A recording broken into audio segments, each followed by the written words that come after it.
Hello, everybody, and welcome.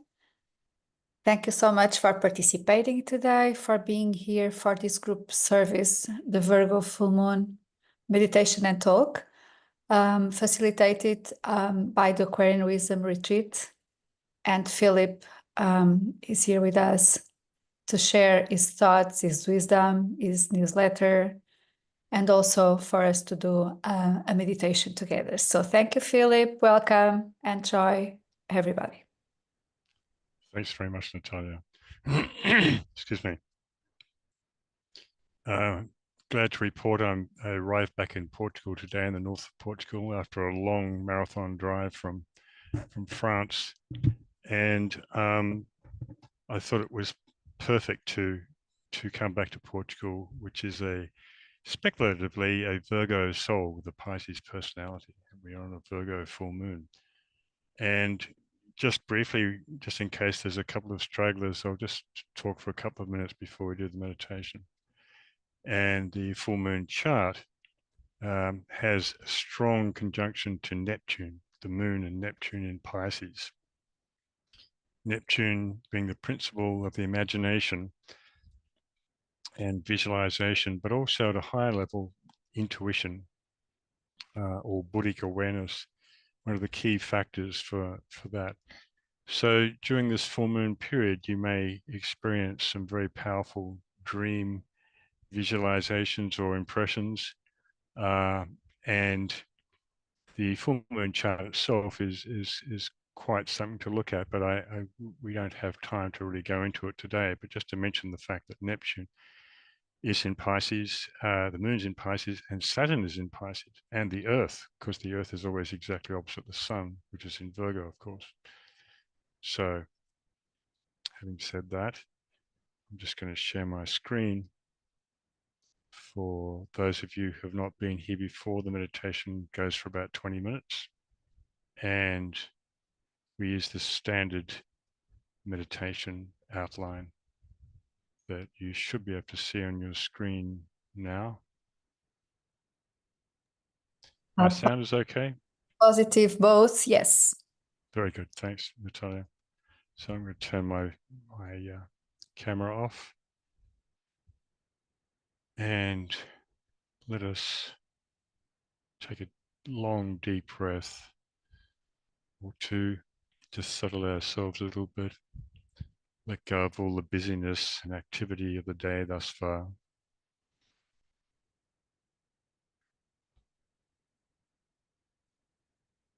Releasing all the physical tension in the body.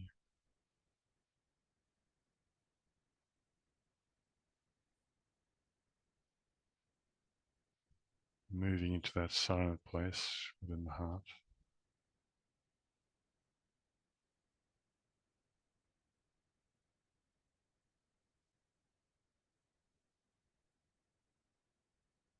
Being aware of this group and your co-meditators. And of course, all those individuals and groups that are meditating today on this full moon, which will be at 2:30 a.m. tomorrow. So we're in a very powerful gateway to receive and transmit the energies of this full moon. So we sound 3 ohms aloud or silently to align and integrate the personality so that it can become a fit vehicle of alignment to the soul.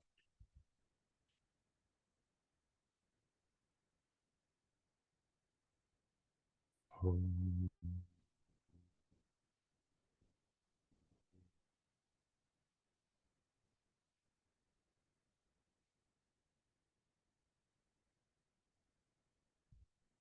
Om.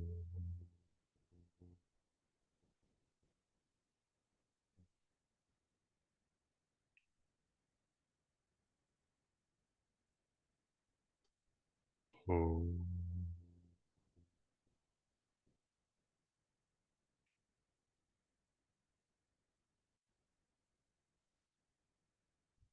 We see the lighted sphere of personality, radiant sphere of light.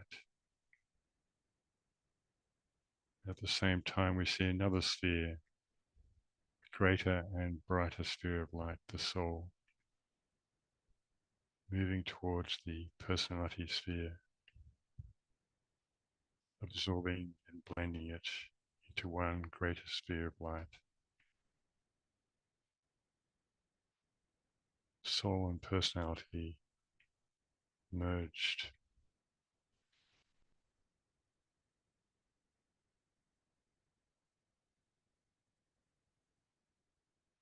And we see the lighted spheres of all the co-meditators today, working in concert with one another.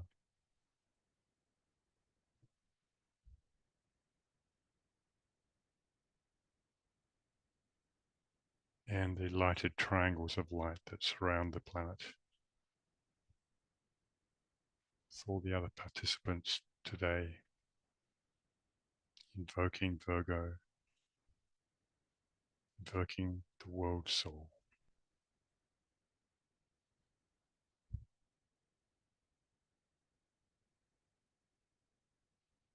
Stage 1, group fusion. We affirm the fact of group fusion and integration within the heart center of the new group of world servers, mediating between hierarchy and humanity.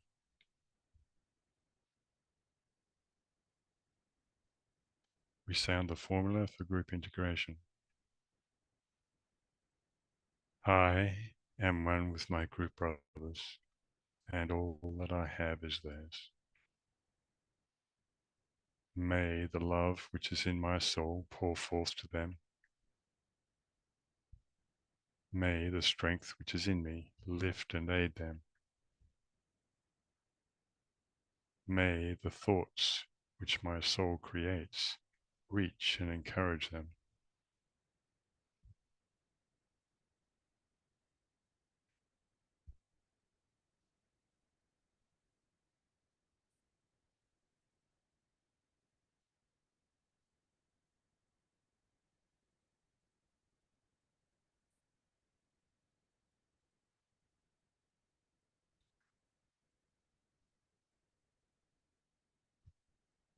Stage 2, excuse me, Stage 2, alignment.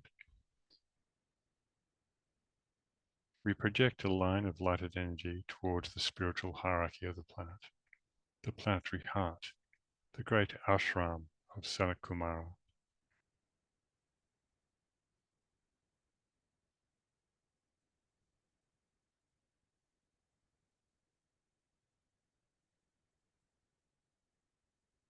And towards the Christ who sits at the heart of the hierarchy.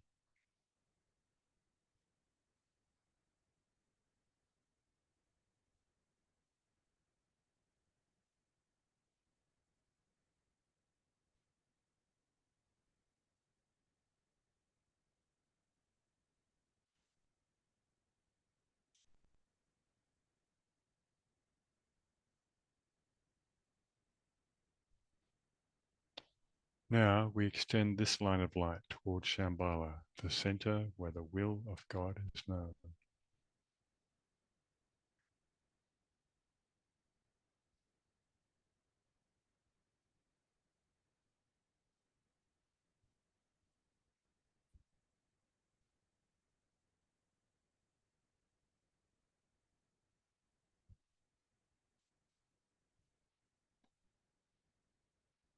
Higher interlude.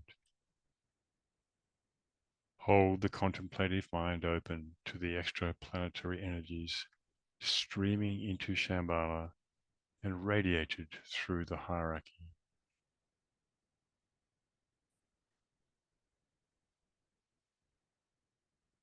Using the creative imagination, endeavor to see the three planetary centers, Shambhala, hierarchy, and humanity, gradually coming into alignment and interplay.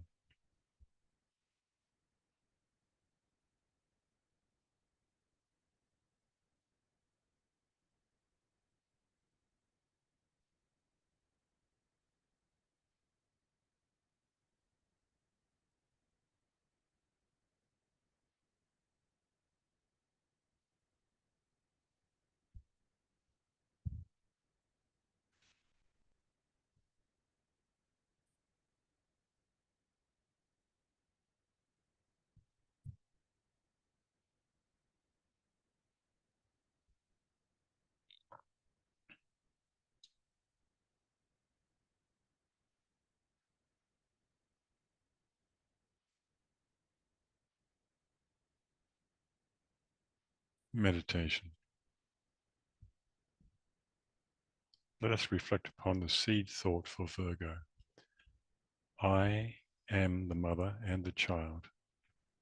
I, God, I, matter, am. I am the mother and the child. I, God, I, matter, am.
Precipitation.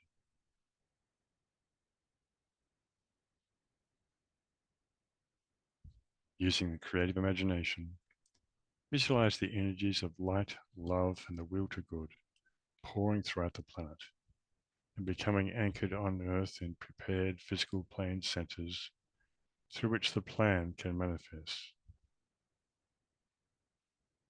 We use the sixfold progression of divine love as the sequence of energy precipitation: Shambhala, hierarchy, the Christ, the new group of world servers, men and women of goodwill everywhere, and the physical centers of distribution.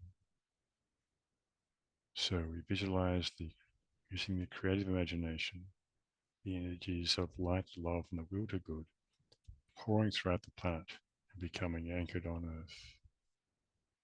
Let us spend a few minutes.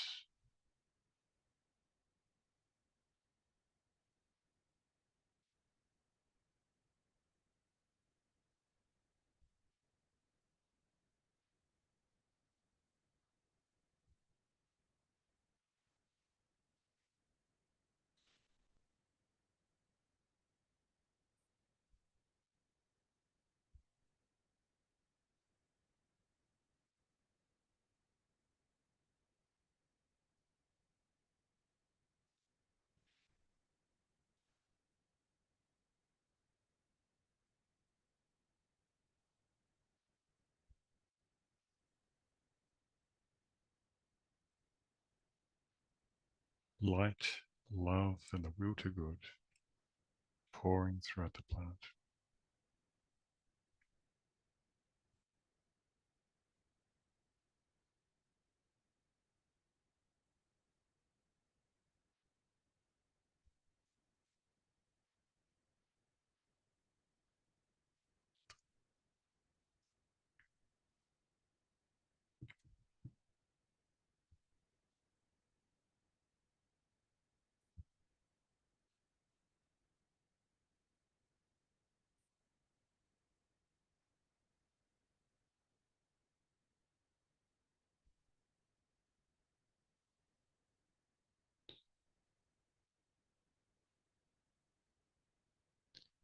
Lower interlude.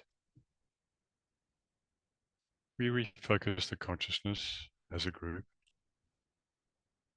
within the periphery of the great ashram. And together we sound the great affirmation: in the center of all love I stand. From that center, I, the soul, will outward move. From that center, I, the one who serves, will work.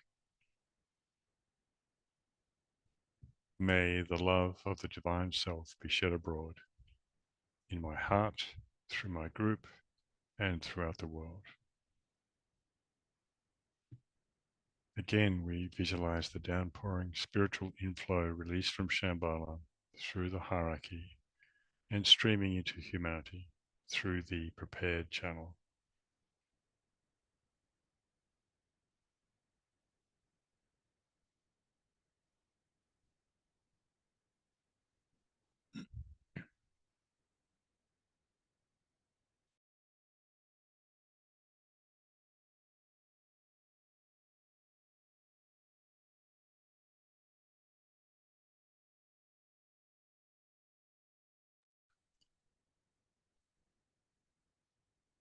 And we consider how these inpouring energies are establishing a pathway of light for the coming world teacher, the Christ.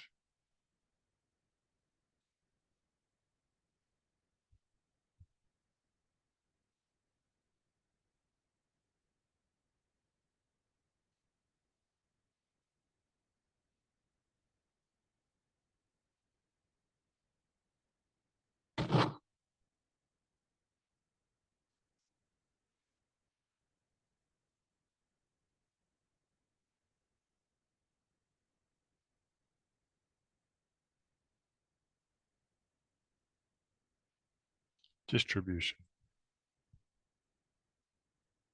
As the great invocation is sounded, visualize the outpouring of light and love and power from the spiritual hierarchy pouring through the 5 planetary centers: New York,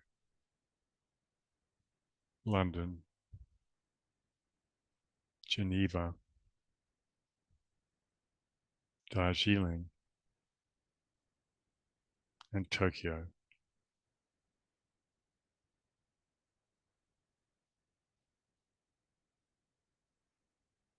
We see these 5 centers as 5 radiant lights, with their light spreading all around the planet.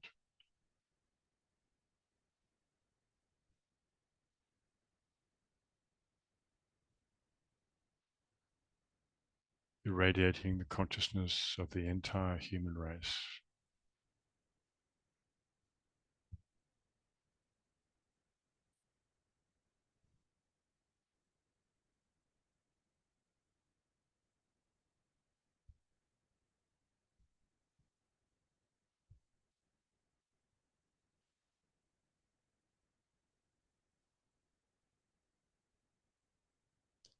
Great invocation.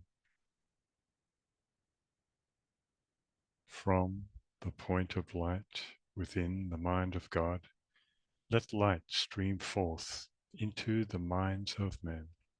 Let light descend on earth.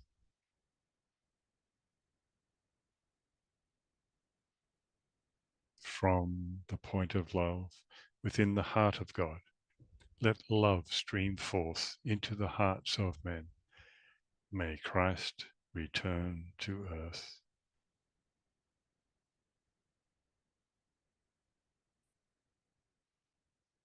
From the center, where the will of God is known, let purpose guide the little wills of men, the purpose which the masters know and serve.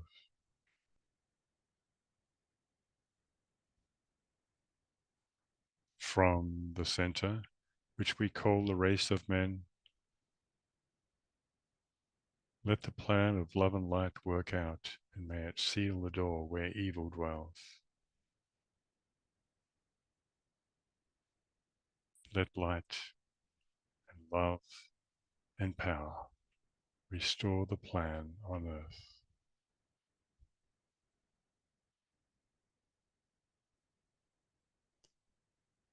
Oh.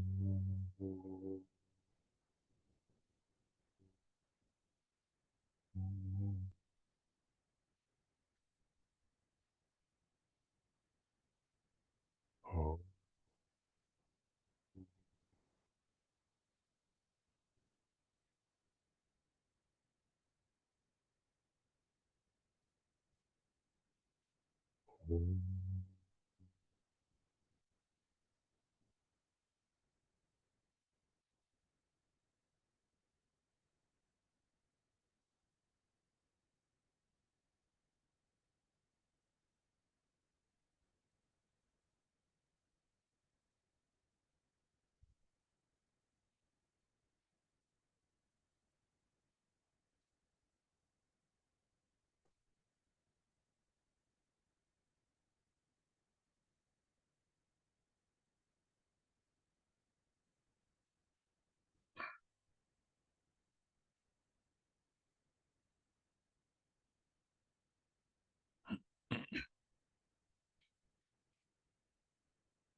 Thank you very much, everyone.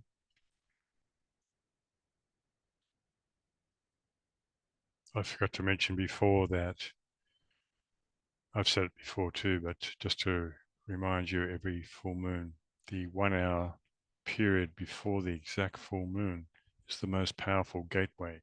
So if you want to get up in the middle of the night, then feel free to do so. 1 hour before 2:34 a.m. GMT. Or you might be in part of the world that it's during the daytime.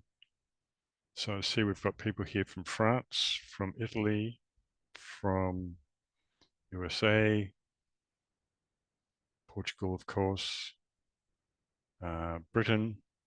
Good to see you all here. Of course, I sent out the newsletter just yesterday, and you may not have a chance to read it yet. But the Tibetan talks about the fact that as the sixth sign, Virgo, that one of Virgo's symbols is the six-pointed star. And this is also called the Star of David in the Jewish tradition. And I have a lot about the Jewish people in this latest newsletter. But six is also the number of matter. The glyph for number six starts at the top and goes down and wraps itself or attaches itself into etheric substance. That's why the number 666 is called the mark of the beast, because it's the beast of the lower self, the beast of the personality. Or for some people, having a beastly personality. And of course, the soul, the triangle, down pointing triangle here on the glyph, I assume you can all see this, okay, is the triangle of matter, pointing down into matter. It represents the threefold lower self, the etheric physical, the astral, and the mental bodies. Whereas the soul, which is always triple in nature, is the up-pointing triangle. So when we visualize that integration at the beginning of the meditation with the two spheres, well, you feel free to also use visualizations like these two triangles, a kind of very powerful visualization of bringing the two triangles together in one interlocking pattern, a six-pointed star. Of course, the seven-pointed star evolves from this too. If you put a point in the center, you have 7 points, a seven-pointed star, and they all mean different things, of course. So Virgo is a sign, is an earth sign, and it is a sign related to matter, to the building of all forms. That's why Virgo has a close association with the Deva kingdom, as I mentioned in this newsletter. And the mother who conceives and gives birth to the child. Of course, this relates to Cancer, another sign more well known as the mother, ruled by the moon. And of course, the moon is the esoteric ruler of Virgo. But it's not the moon per se. It is in one sense in terms of the moon having a physical effect upon our tides and upon our bodies and that form building aspect. But in esoteric astrology, we regard the moon as not having any spiritual energy of its own, but masking or veiling a hidden planet such as Vulcan, Neptune, or Uranus, depending on the intuition of the astrologer looking at the chart. And that's not always an easy thing to find or to intuit. Anyway, you can see how profound all these signs are. We could talk about 10 or 20 talks, lectures on Virgo and still not cover all its facets, and likewise with all the other signs. Remembering also, for that, some of you who may be new here, that the signs are regarded esoterically as living beings, as groups of devic entities or angelic groups, which collectively represent one or other of the zodiac signs. And we are connected to them and they are connected to us. Our evolution feeds back to their growth and vice versa. We grow through and expand our consciousness through the influence of these zodiac entities or signs. And similarly too with the seven rays, which pour through the 12 signs of the zodiac. And you can find plenty of information about that on my website if you haven't come across this material before. Most of you are familiar. So I'll talk about Virgo as a sign of ancient origin. We are in the second solar system of 3 stupendously long incarnations. One that is past, the first solar system, the second that we are in now, and the next one to come. And they're almost unimaginable long periods of time, which I cover in my book, The Hidden History of Humanity, and also, the documentary, The Hidden History of Humanity, and also the book called Unveiling Genesis, Mysteries of the Root Races and Cycles. And just as the sun takes these various incarnations, so do all the planets within the solar system. We have planetary schemes that are composed of 7 chains and 7 globes each, making 49 incarnations for each planet to achieve its particular set goal, just as we as individual souls have a similar program, so to speak, depending on our soul ray and so forth. Anyway, it's a big subject, as most of you know, so I'm not going to linger on that too long, but suffice to say that Virgo had a lot to do with the development of the first solar system in terms of the development of intelligence, active intelligence, which is the name of the third ray.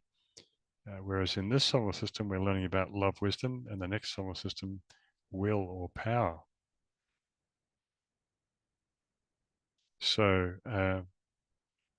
Cancer, in fact, is even older than Virgo. Virgo is very ancient, but Cancer is one of the oldest, if not the oldest sign, because it was responsible for the unfoldment of intelligence in the first half of that solar system. Virgo for the second half. So a higher turn of the spiral, so to speak. And it's interesting to note that the third ray is one of the 2 rays that comes through Cancer.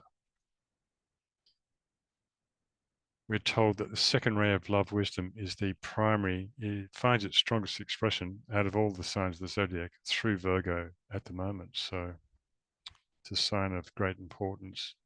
And of course, the polarity of the Piscean age, Virgo, was being activated throughout the last 2,000 years. Just as the Leo polarity of Aquarius will be activated for the next 2,000 years. And this ray of love wisdom comes through both Virgo and Pisces, and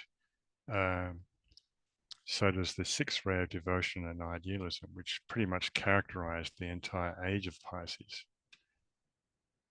Don't forget, you've got any questions or clarifications, just drop them in the chat there. I'll keep an eye on that. Of course, we see a picture from one of Nicholas Rorick's series about the mother of the world. The mother of the world, in fact, being a devic entity, highly advanced, highly evolved being, a god, if you like, a goddess, so to speak. And Virgo is very much the goddess, the feminine energy, par excellence. Eve, Isis, and Mary are the 3 major archetypes for Virgo, and Virgo is a triple sign. And Eve represents the birth of humanity on the mental plane. That symbol of Eve in the Garden of Eden, of eating the apple of knowledge, represents the consciousness that was born at that time, from where humanity developed. It represents what's known in the secret doctrine as individualization. And we've been evolving consciousness ever since. Virgo and Cancer and Leo and Gemini, in fact, were all strong before, during, and after this period of individualization.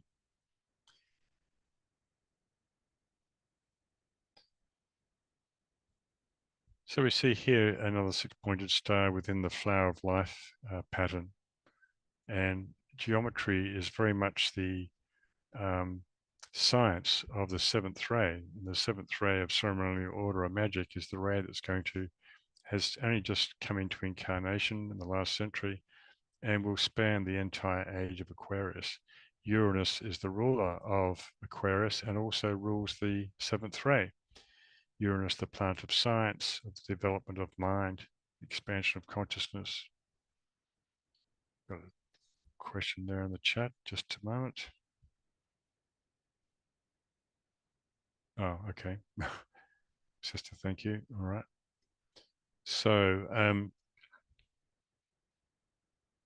and this is why sacred geometry is such a popular subject, because it speaks to us so intuitively, things that we know internally that would probably take a book or 1,000 words to describe.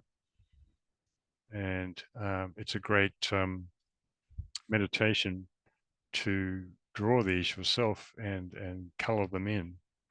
I think it's a great meditation.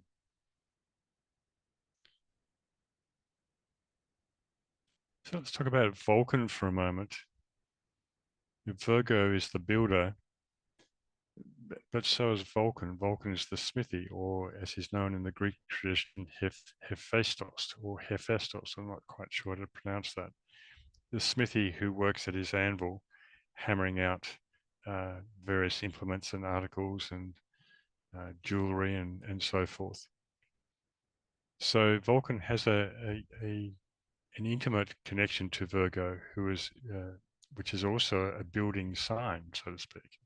And the second ray, which I mentioned before, was the strongest ray to come through Virgo, is known as the master builder. So, and of course, in the last newsletter, and I mention it almost every year, in the Leo newsletter before Virgo, I always mention the Sphinx, the combination of the sign Leo and Virgo, the Sphinx with the body of a lion and the face of a virgin. And this is regarded esoterically as one sign, in fact. And it is the unification of spirit and matter. The first ray or spirit comes through Leo, and Virgo is the manifesting principle, united to Leo. But I'm speaking in just one or two facets of interpretation here. There are different levels of interpretation that you can come into this from for any sign. And so Vulcan is what we call an intramercurial planet. You can see in this diagram here the volcanoid zone, it's called, which is behind the orbit of Mercury. It's very small, it's very compressed, we believe, planet that is not only close to Mercury or hidden by Mercury, but it was also close to the intense radiance of the sun, or our solar logos. That's why it's been difficult to sight or to find officially, although there have been many sightings going back the last couple of centuries that people in the Navy, for instance, in different countries have sighted, astronomers and so forth. So it will officially be discovered, I think, not too far away, perhaps in the next few decades or century. Just as Pluto, the co-ruler of the first ray with Vulcan, was discovered only back in 1930. It'd been there all the time, of course, but it only came into human consciousness at that time. And Pluto is the esoteric ruler of Pisces. And at the end of the age of Pisces in 1930, Pluto came into consciousness between the two world wars and represents the destruction and breakdown of all those crystallized patterns that have been built up during the Piscean cycle. And of course, is far more evident in the human consciousness now through astrology and so forth. And we're told that Pluto is first felt in the mental body. And it's only because human beings, or humanity as a whole, has only recently become far more broadly mentally polarized that Pluto has emerged from the underworld. Pluto, the great transformer and regenerator. Anyway, I digress, as us third ray types tend to do. Um, this picture here is called Kundalini Diva from the book Kingdom of the Gods by Jeffrey Hodson, and you can get a free download of that too if you want to.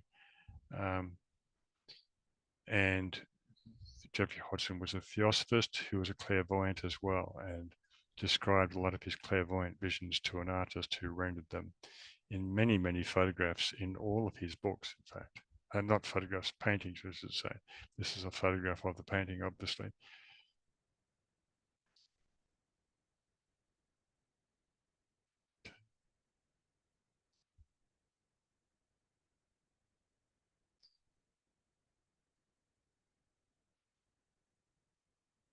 So the moon in traditional astrology is regarded as this, that, and the other as far as its spiritual qualities are concerned, you know, um, and it it is accurate to call, you know, the moon in Libra or the moon in Scorpio appropriating the energies or the qualities of that sign. But it is this growing realization of the esoteric interpretation of the moon that must eventually supersede the old interpretation as we move into the Aquarian age, that it actually is a lifeless planet but transmits other energies of the so-called hidden planet. And of course, at the full moon, it reflects the light of the sun and brings in the polarity of that solar festival. So we're in a solar festival of Virgo, and Pisces is the polarity where the moon is placed. And it's always a good thing to remember when we're considering our own horoscopes. The polarities are so important in terms of how we balance the pairs of opposites within ourselves through the 6 pairs of zodiac signs, as of course I often repeat. So if you're a Libra, then the Aries polarity is important. If you're a Gemini, the Sagittarius polarity, and so forth. And even that can be taken further when considering the entire cross a person is on or has their sun sign or rising sign in. So if you were a Taurus rising, for instance, not only Scorpio, the opposite sign, but also the Leo Aquarius axis that creates the 4 arms of that fixed cross, and the planetary rulers of those 4 signs, and the rays that those planets rule. So it can bring in a hell of a lot of detail.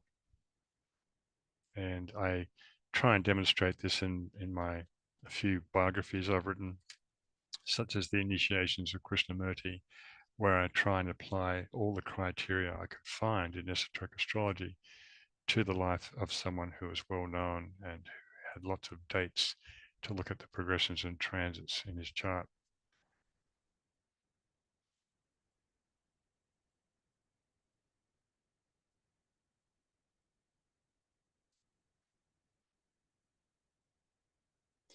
The moon has no emanation and no radiation of any kind, and therefore has no effect of any kind.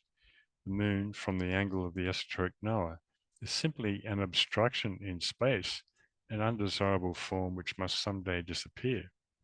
In esoteric astrology, the effect of the moon is noted as a thought effect, and as the result of a powerful and most ancient thought form. Nevertheless, the moon has no quality of her own and can transmit nothing to the earth. Let me reiterate, the moon is a dead form. It has no emanation at all. That is why the moon is spoken of in the ancient teaching as veiling either Vulcan or Uranus, etc., etc. I'm not going to read all. You can check that out for yourself if you're interested. You can see here too, when I'm discussing these different subjects, that to study esoteric astrology seriously, you have to have a background in not only exoteric or personality or humanistic astrology, but also the many subjects of the ageless wisdom related to reincarnation, the chakras, the etheric and the subtle bodies, if you like, and many other different subjects, which are listed on our website, the Aquarian Wisdom website. In fact, you can, by donation, do this 40-week course that we conducted a couple of years ago, if you wish. So you can make inquiries about that on our website through the email there. So there's a lot to know. You can't just study esoteric astrology like you can with exoteric astrology. It opens up a whole other realm. And also, when you start to study the seven rays, the esoteric astrology is essentially the study of the seven rays. You realize there is the missing part of astrology, because the key words for the different rays are similar or the same as the signs.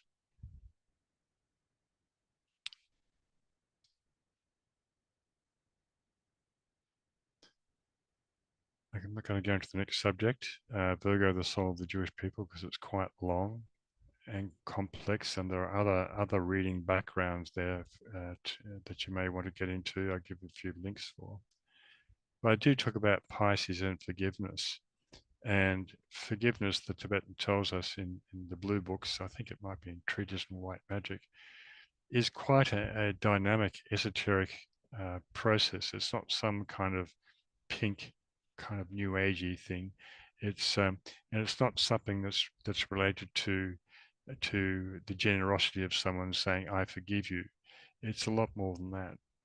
And this forgiveness factor is a very dynamic occult process, and Pluto, the esoteric ruler of Pisces, has a lot to do with that, with the breaking, with the releasing, relinquishing, and transforming um, uh, pain, emotional pain, hurt, resentment, hatred, and all those other things. There are two or three other articles on forgiveness on my website that I've ventured into over the years.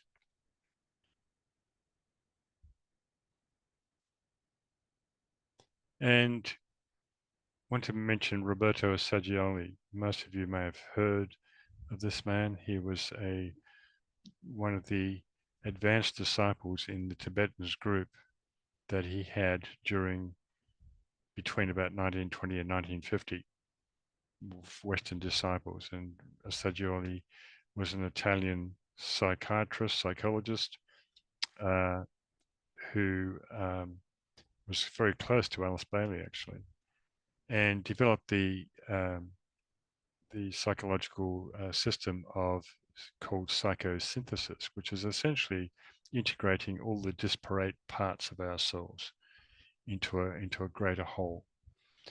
And most so that was actually inspired by the seven archetypes of the seven rays. He was guided by the Tibetan to do this, but to have no reference at all to that foundational seven ray aspect, so that people could practice this system without necessarily being at the stage or being ready to learn occultism. And many people do. They don't. Most people who study psychosynthesis, or many people, don't really aren't really deep students of the Tibetan or of the Alice Bailey book, so to speak. So Roberto Saggioli was a beautiful soul. He wrote many other books, and also one particular essay called "The Psychosynthesis of the Jewish People." He was Jewish himself. He suffered greatly during World War II. In fact, he was imprisoned at one stage by the Nazis. He had to hide several times in fear of his life. It was quite a drama that he went through, and the Tibetan was communicating with him through that whole period. Very, very interesting. You know, you can tune in like you're watching TV or something to see what's going on in any disciple's life. So he was probably a second rare soul. And Michael Robbins down here, a dear brother who departed a couple of years ago, the author of the Tapestry of the Gods, Volume 1 and 2, which is the major treatise on the seven rays based on Alice Bailey's Esoteric Psychology 1 and 2 gives you every possible combination of rays when you're looking into figuring out what your rays are, your soul ray, your personality ray, mental, emotional, physical body rays, and so forth. And you can download those Tapestry of the Gods from my website in PDF format, or you can pick them up pretty cheaply too online. But what I'm getting to here is that Michael wrote a brilliant long essay, which you can find on my website. The links are in this article, I think. Ascertaining Saggioli's correct birth chart.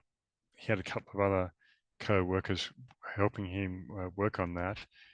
Establishing the correct rising sign, which in the Saggioli's case was Cancer, but he was born on a Virgo full moon, so it's appropriate we're talking about him exactly on the full moon, with the moon in Pisces, with the sun in Pisces, and the Pisces full moon, sun in Pisces, moon in Virgo. And one of the books that he wrote, or long articles that he wrote, is called The Psychosynthesis of the Jewish People. So you can apply it to collective bodies as well as an individual.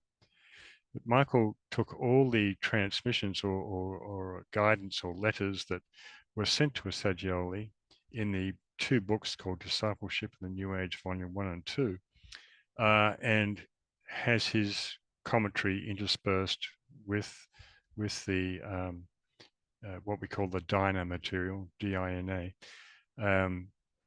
and it's an excellent way to learn about any individual soul. If you're learning about the rays, if you're learning about esoteric astrology, if you're learning about just the spiritual path in general, there was very, very rich information in that article by Michael Robbins to encourage you to read. And of course, all of Saggioli's books. The Act of Will was one of the most famous ones. Many, many different writings and monographs and pamphlets that he wrote during his life. I think he passed in about mid-70s, actually. He was born in 1888, the year that the Secret Doctrine was published by Blavatsky. Interesting timing. Also, if you do have, those of you who have the Discipleship, the New Age books, the Tibetan's giving instruction, and also the rays. He gives the rays to each disciple, which is just pure gold, because most of us are still struggling to figure out what our rays are. And I'm sure they probably didn't realize just what a gift that was at that time. But when you read these letters to the various disciples, sometimes it feels like you're being talked to directly yourself personally, because you can really resonate with what's being said. Also, Michael Robbins came into possession of the birth dates of most of these Dina disciples, and this information has been in the public domain now for about 20 years. You can find it on my website too, I think.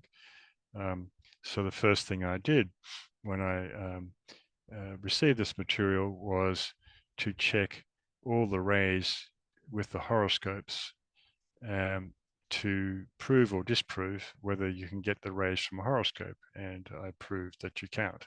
At least I did for myself. Some people still insist that you can get the rays from the horoscope, but my response is that horoscope is simply an interface for the expression of the known and intuited rays. And that can take some years or decades even to figure out, because none of us are truly intuitive yet. But of course, there'll be other methods that, particularly through meditation, that's one of the key things. So you can ask yourself before you go to bed, if you're just doing a 10-minute alignment before you go to sleep, what are my rays? And they may come to you, depending on your connection with the higher self. They may come in some symbolic dream or some symbolic form, or in the form of color. something worth experimenting with anyway. So, any other questions or comments so far?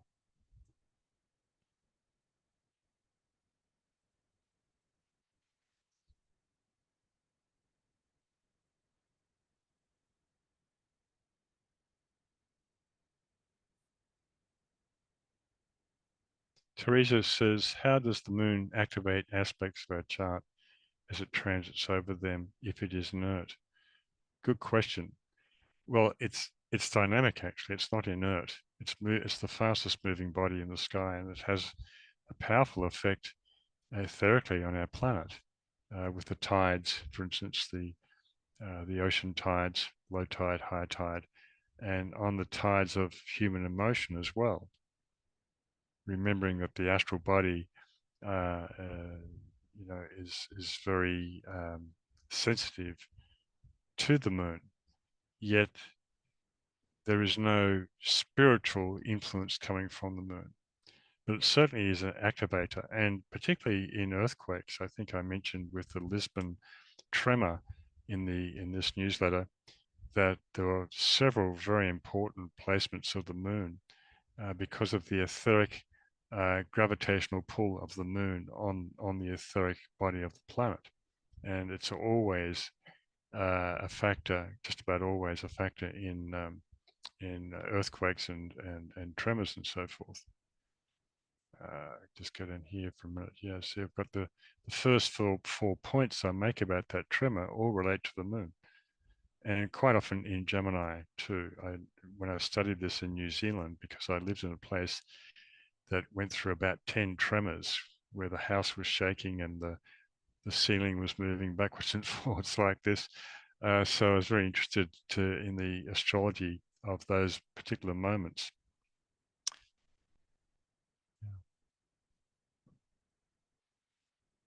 So yeah, there's some beautiful, just coming back to a Saggioli for a moment, some very beautiful uh, correspondences and statements from the Master Dwaj Kul and also the Master Kutumi, who in fact was a Saggioli's master. Saggioli, they say, was being prepared for the fourth initiation, which is a pretty advanced stage of development.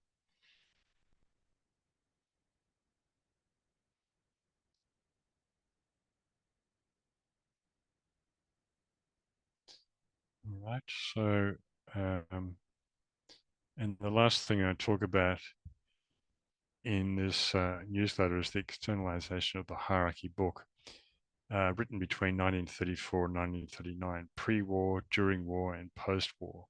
And it's an amazing book. It's one of my favorite books because it's so prophetic as far as what was going on then being repeated again now, one full Uranus cycle later, 84-year cycle of Uranus, Uranus going through Taurus particularly.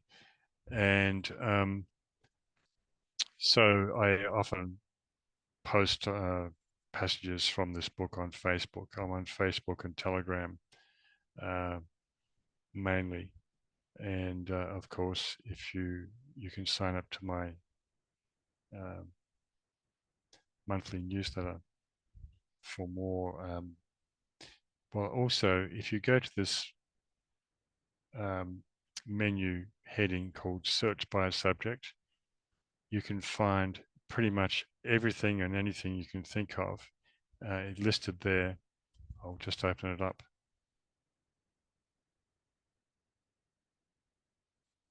Um, there are all the headings there that you can look at for the last 20 years of every article from every newsletter for the last 20 years. But you can also find them in my books too. On my website, you can find it at the bookstore. You can find the various titles there. So anyway, but if you really want to do some research, just come to this page and you'll find loads of material about famous personalities in history, nations, and so forth. All right. Well, I think if there's no other questions, there's another comment here. Giselle's saying, I learned today why sacred geometry is so top of mind because of seventh ray. Did not know that. Yeah. Identifying at least the two major rays in your makeup is a good start, the soul and personality ray. You can also go to these tables here on my website, 7 ray tables down here at the bottom of this esoteric astrology heading, and go through the just a moment, wait for it to come up. Planets and colors of the rays, chakras, virtues and vices of the rays, glamours of the rays, dual expression of the rays, and so forth and so on, vocations of the rays. And if you go through these several tables in this page, you'll start to get a few hits of rays that come up that repeat, that may indicate that you're on a certain ray line of some sort. You may get 2, 3, 4 main rays that you can isolate and start to work with in terms of placing them either on your personality ray or your soul ray or your mental body, your astral body, or physical body rays. So, a couple more comments there. Heidi says the meditation was very stimulating. Excellent. Well, we're in for a lot of stimulation, I think, that right now and in the next 24 hours, 48 hours. The full moon is powerful 2.5 days before and after the exact time. So, which reminds me, be careful of Neptune, because the lower aspect of Neptune is confusion, deception, sort of vague imaginings and so forth. This is usually the effect of this Buddhic energy as it impacts upon our astral bodies that hasn't quite stepped up to match that frequency, you see. So, but Neptune usually guarantees some very vivid dream experiences and also meditation experiences. So, yeah, no, do explore my site. It's a great wealth of information there. All right, so I think we'll call it an evening or a day, and I'll hand it back to you, Natalia.